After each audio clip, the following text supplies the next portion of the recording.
conférences que l'on organise sont dans le cadre de notre 30e anniversaire et pour souligner un petit peu la position où est JAM maintenant en 2022.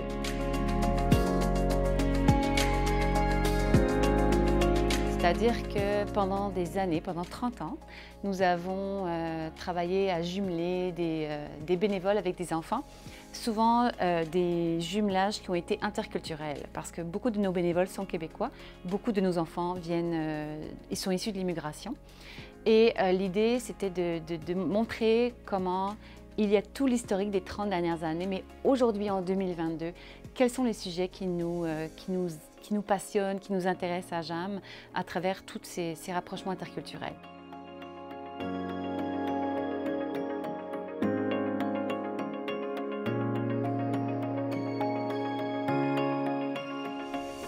Ce thème de la francisations des petits et des grands nous est particulièrement cher à JAM car nous travaillons majoritairement avec des enfants et des familles qui utilisent une autre langue que le français à la maison. Chaque année, de nombreuses familles arrivent d'ailleurs et choisissent de s'installer au Québec. Parmi tous les défis à relever, l'apprentissage du français en est un détail pour les parents comme pour les enfants. Tout au long de leur parcours linguistique, ils sont confrontés à de multiples enjeux qui soient académiques, culturels, socio-affectifs. Et pour nous, c'est très important de sensibiliser le grand public à ces enjeux.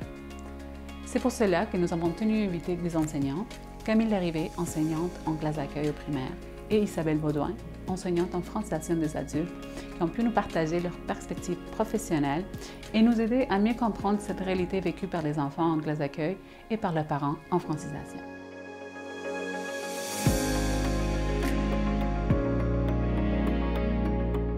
Dans les études, on montre des études vraiment linguistiques, c'est en moyenne 7 ans pour apprendre une langue. Donc vraiment, quand je dis apprendre, c'est vraiment la maîtriser au même niveau qu'un locuteur natif. Dans les faits, c'est plutôt 2 ans pour être fonctionnel en français. Beaucoup des étudiants qui arrivent et qui commencent avec la première journée, on fait A, B, C, D, la prononciation. Donc, ils commencent à zéro et qui se rendent à la fin, c'est-à-dire qu'ils vont pouvoir intégrer un programme au cégep, par exemple. Ça peut prendre 2 ans, à peu près. Mais comme Camille dit, c'est pas terminé. C'est-à-dire qu'ils vont pouvoir intégrer un programme, mais ils vont continuer à acquérir du vocabulaire et de la fluidité par après. Donc, des facteurs de réussite, là, c'est vraiment différent pour chaque individu. Ça va dépendre de beaucoup de choses. Par exemple, les stratégies que l'enfant, moi je dis les enfants, mais que l'apprenant a, mais aussi de la maîtrise de sa langue première. Donc, c'est vraiment, entre autres, là, il y a beaucoup d'autres facteurs. La résilience aussi, la flexibilité. Donc, c'est vraiment quelque chose de complexe, l'apprentissage d'une langue. Spécialement, on n'a pas de programme pour les élèves qui sont en sous-scolarisation. Donc, on adapte le programme selon les besoins. Aussi, pour qu'un élève soit considéré sous-scolarisé, il doit accumuler un certain nombre d'années de retard scolaire. Donc, on comprend que si l'enfant a 7 ans, on peut jamais considérer qu'il est sous-scolarisé. Par contre, si l'enfant n'a jamais tenu un crayon, j'en ai vu, là, par exemple, un enfant qui venait d'un camp de réfugiés, qui n'avait jamais été à l'école de manière formelle. Donc, c'est sûr qu'officiellement, il n'y a pas de retard scolaire, mais nous, on voit beaucoup de défis au niveau de la motricité, au niveau du raisonnement logique. Donc, c'est sûr qu'il faut adapter le plus possible le programme à ces enfants-là.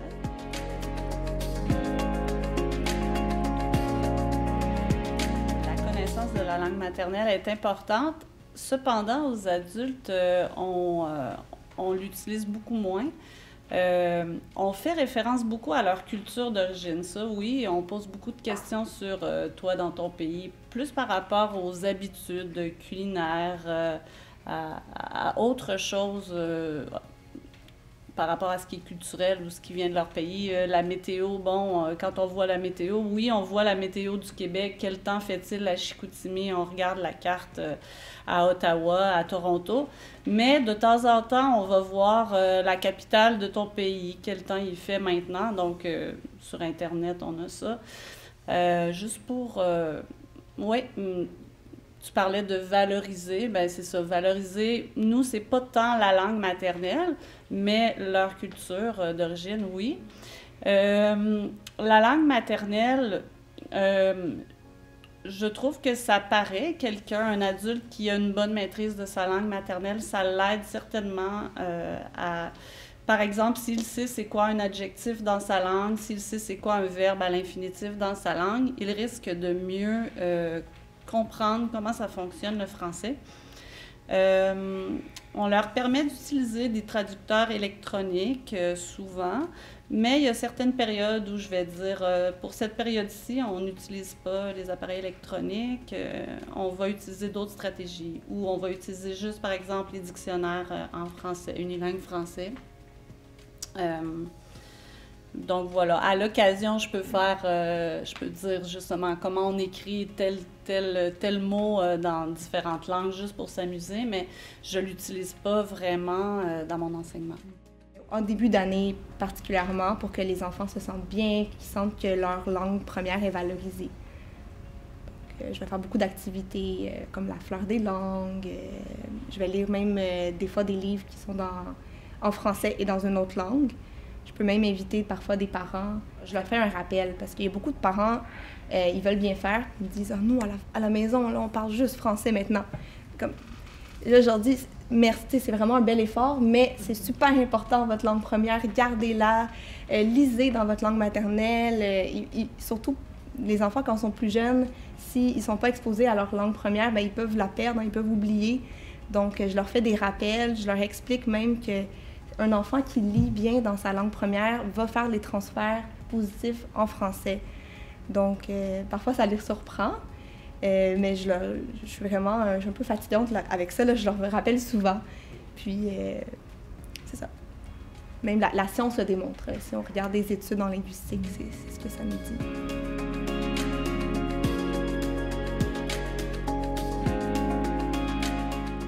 Chez les tout-petits, les règles de vie, les codes culturels, c'est quoi ton rôle d'élève ici. Donc, ça peut varier.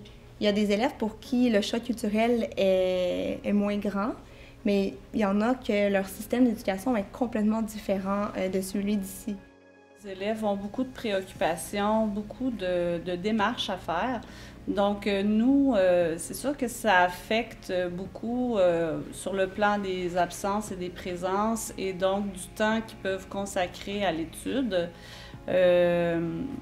C'est sûr que plus ils sont absents, parce que notre programme, je vous dis, en 8 semaines, on voit un niveau, donc c'est très rapide, là. Quand quelqu'un manque 2 jours sur 5, on a déjà avancé beaucoup, là, c'est quand même difficile à rattraper.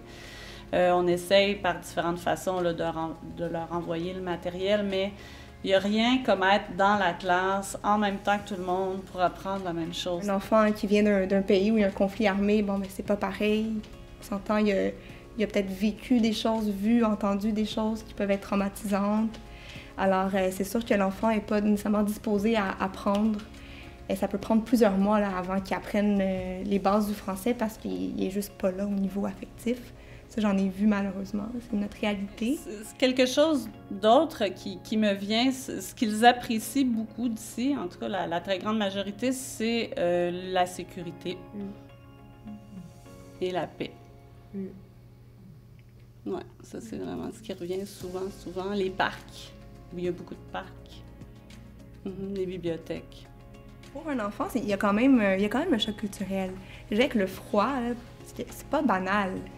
Pour les enfants qui viennent de pays chauds, c'est traumatisant. Ils ont froid, ils ne veulent pas aller dehors. Au début, là. C'est vraiment quelque chose qui revient souvent. Là. Je me bats quasiment avec eux au début pour mettre leur habit de neige, là, puis c'est compliqué aussi. Donc, il y a cet aspect-là. C'est sûr qu'éventuellement, bon, ils découvrent les joies de l'hiver, les sports et tout, donc ça passe. Ça dépend vraiment de la culture d'origine. En fait, moi, je trouve ça, avec des enfants, je peux utiliser aussi les albums jeunesse. Donc, on a vraiment des belles discussions. On essaie d'intégrer, je dirais, à petite dose, nos valeurs communes. C'est sûr que les premiers niveaux, c'est beaucoup le concret, là, aller à l'épicerie, aller chez le médecin. À partir du niveau 6, là, on peut entrer plus dans les opinions. Nous, on est beaucoup plus dans la discipline positive, dans la bienveillance. On va parler des émotions. Donc, si j'ai un élève qui a besoin d'aller se calmer, qui est en colère, donc il va aller dans le coin calme, il va choisir un moyen pour se calmer. Donc, j'ai eu des élèves qui venaient d'un système qui était beaucoup plus traditionnel, qui était plus dans le punitif. Donc, pour eux, c'est un gros choc. On peut croire ils arrivent tout heureux. Non, au contraire, pour eux, c'est vraiment confrontant. Pour eux et leurs parents, ils ont besoin de plusieurs mois parfois pour s'adapter à notre façon de faire.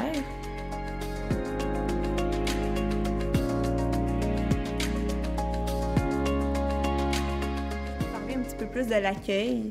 Je suis désolée, là. Vous parlez d'utopie, là, mais je ne veux pas me lancer là-dedans. J'ai beaucoup d'idées, mais je dirais que ce qui serait intéressant d'avoir un petit peu plus, c'est faire le pont entre l'accueil et le régulier. C'est pas un manque de volonté de la part des enseignantes, on est juste débordés. Il y a une surcharge de travail, il y a beaucoup d'épuisement professionnel. Alors c'est sûr qu'on n'a pas toujours le temps de s'asseoir avec sa collègue et de discuter par exemple, de l'intégration. On le fait, là, mais pas de manière toujours approfondie. Donc, je dirais que c'est un aspect à améliorer, que les enseignantes soient plus outillées pour recevoir un élève allophone. Et la surcharge de travail, bien sûr. Donc, pour le secteur des adultes, ça, c'est une de nos demandes depuis toujours aussi, c'est d'avoir plus de journées pédagogiques parce qu'on n'en a que 6 pendant toute l'année scolaire. Au primaire, c'est 15 ou 20, je pense, mais bon, il y en a 3 en début d'année, 3 en fin d'année. Nous, on en a une au début de chaque session et une autre, ou 2 autres. Donc, oui, on est toujours en train de... Parce que comme au primaire, on a les mêmes élèves et on est toujours en train de planifier pour le lendemain. Et puis, ça va à un rythme assez rapide. Et, c'est ça. Sinon... les ressources, le temps. Peut-être référer un livre sur ça qui décrit ma pensée. Comme ça, vous pourriez... ça s'appelle « Faire école ». C'est justement une enseignante en accueil qui l'a écrit. « Faire école » de Capucine Esther Beauchemin. Si jamais vous voulez en savoir davantage, elle parle beaucoup de l'épuisement professionnel, de surcharge, de travail. C'est intéressant. Bénévole ici. Ça fait déjà 6 ans que je suis bénévole. Puis je suis aussi présidente du conseil d'administration. Je pense que ce qui était surtout intéressant, c'est d'apprendre la réalité autant au niveau enfant et adulte et de voir qu'il y a des similarités, mais qu'il y a aussi des choses, des besoins particuliers, des réalités qui sont uniques à chaque clientèle. Adapter ce que moi je fais comme travail, comme bénévolat, pour compléter ce qui se fait dans les classes, autant d'accueil que régulière, pour rendre l'apprentissage de la langue et de la culture, par la chanson, par les jeux, toutes sortes de façons, pour rendre ça plus intéressant.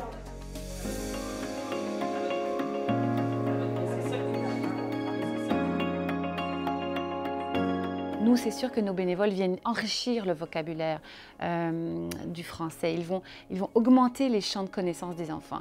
Par exemple, quand on choisit un livre qui parle de l'espace, peut-être les enfants n'ont pas appris tout le vocabulaire qui est relié à l'espace quand ils étaient en francisation. Alors nous, on poursuit, on continue dans le vocabulaire, on continue aussi avec le langage écrit, qui n'est pas le même que le langage oral, en français en tout cas. Et donc, nos bénévoles ont clairement un rôle à jouer dans la francisation.